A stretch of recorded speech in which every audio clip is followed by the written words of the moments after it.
kung ikaw yung ginagawa mo na kung ano-ano-anong ine-expose mo, nakarating ka pa ng Senado, na may marami kayong sinasabi, marami kayong ginagampanan na kung ano-ano sinasabi, pero wala rin naman nangyari. Pero sa mga katulad namin, as Attorney Jesus Policies, ay binabanatan ng isang congressman. Tama ba yan, attorney? Ano masabi?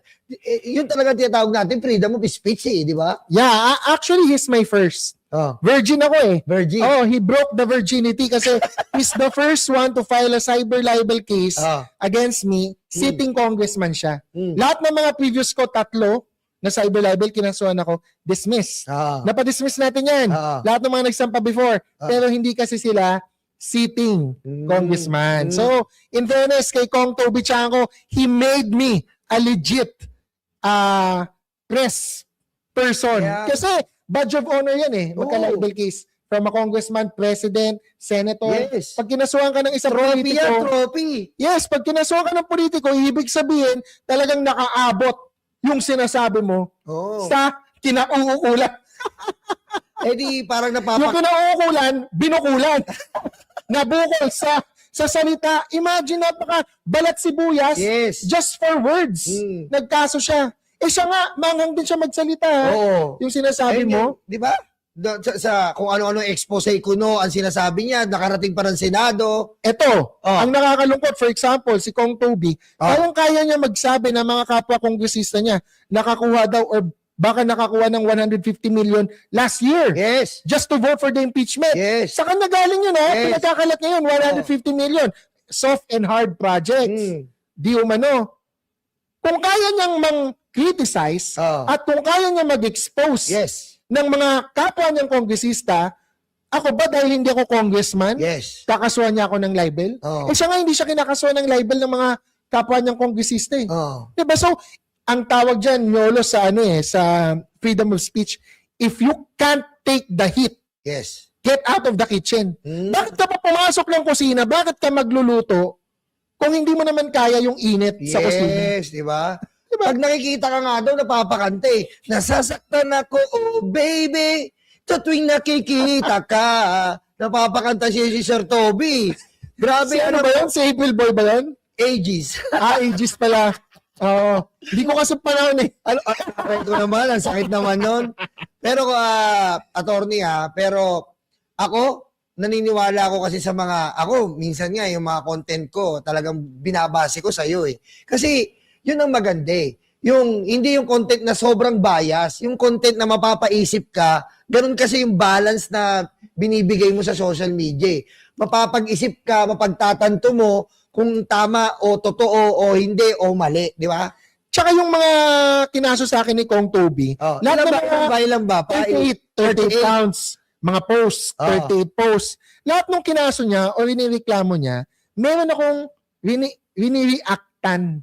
Meron siyang sinabi o meron siyang interview, magpo-post ako. Or may public na balita, may balita, magre-react ako.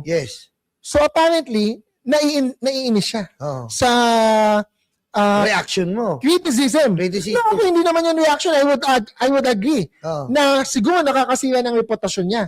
Pero ang congressman, wala naman yung karapatan sa reputasyon Tumakbo kang congressman, you are a national public figure. Kung magkomentong mga tao, ang taong bayan, tungkol sa ginagawa mo as a public official, kung masira or gumanda ang reputasyon mo, ano yun? That comes with the territory. Tama. For example, seaman ka. Pag seaman ka ba, magreklamo ka na naaano ka ng alon? Natatalsikan ka ng tubig dagat? Ng maalat na tubig? Hindi pwede. Hindi pwede magkikamot. Trabaho mo yun Pumasok siya sa trabaho ng pagiging kongresista, lagi siya nagpapa-interview. Kung saan-saan. Tapos kinikriticize na yung iba. Diba? Yun nga yung sinasabi ko. Kahit na si Pangulo kinukurot, sinusundot-sundot niya yan Although of course, medyo iwas siya na todohin. O itodo yung niya, atake niya. Pero sinusundot niya yan, kinukurot niya yan. So, kung kaya niyang i-criticize yung Pangulo, bakit siya? Hindi siya pwedeng i-criticize.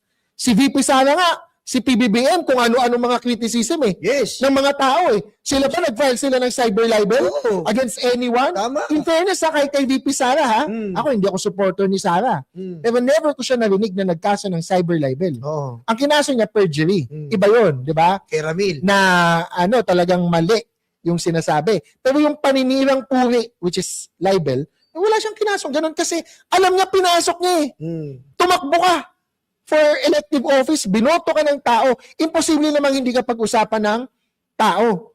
Bakit? Lahat ba ng tao dapat supporters ni Toby Chanko? Hindi pwede. Paano kung critic ka, kakasuhan ka ng cyber libel? Malas niya. Ako, hindi naman ako matatakot Pero kung ibang tao yan, matatakot. Kasi 38 counts Sinasampa niya ng flood of cases. As in flood control. Diba? Dinadamihan niya, dinudumog niya para ma-overwhelm. Para siguro maisip ng tao, oh my God, ayoko magmura, di ba? Pero sa isipin ng tao, sige, tatahimik ako. Ako, hindi ako tatahimik Siyempre. mali siya Mas lalo kang, Mali siya. alam mo, feeling ko, mas lalo ka pang ginasolinahan no? Busy lang ako ngayon kasi last week Senado. Oo. Diba? Hindi ako masyado tumitira sa Congress ngayon kasi nasa Senado na yung bola. Antayin niya, bumalik ang bola sa Congress tsaka sa kanya. Syempre, pag may ginawa siya, kukomenta natin. Pinalampas ko na, hindi ako nakapag-post.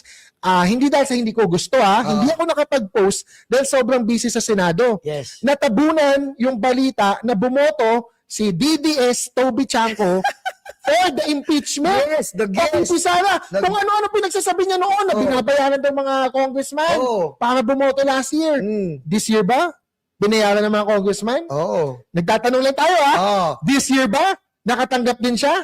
Sabi yung last year, 150 million. Siya mismo nag-expose nun. Ngayon daw, this year, 200 million. Sabi niya pa, sabi nga, yung alyansa, di ba, ginanon niya yung alyansa kasi, kaya na yan, kasi nga, sinabihan na ng na wag nang bumoto. Ayan, pinagbabayadan sila, nag-yes sila, di ba? Siya yung nagsabi nun Makakasuhan ka na din. Basta kasama kita, okay lang. Basta kasama kita, Attorney Narcis. Di ba? Mas matindi pa nga. Ito, dumako tayo dito. Mas matindi pa nga yung peanut gallery. Kung makabanat yun. Di ba? Anong masasabi mo? Akala mo, totoo no? Propagandista din pala. Propagandista rin Fake pala. news peddler pala. Fake news at yung mga... And worse. Extortionist. Ang lupit. Parang citizen, dual. Kakatakot. Diba? Dual citizen. Bakit? Kasi doon sa isa, kineso-keso nila. Ayun. 8 million keso-keso. Tapos nag-ano pa dito kay Mautak no? Mautak. Double collection. Dual citizen. Double collection. Double the fund. Nag 8 million kineso-keso, kinemi-keme. Pasok. Di yung narrative nila, para naman doon sa kabila, para hindi i-publish. May magagalit. May isang nagbayad para mag-publish. Yes. Tapos, kukuha ka para hindi mag-publish. Diba? May magagalit dun sa Ang lupit, no? Matindi ang Alam mo, hindi ko kaya yun. Oo. Alam mo, sa talino ko, hindi ko kayang maisip yun. Wala kang gawa.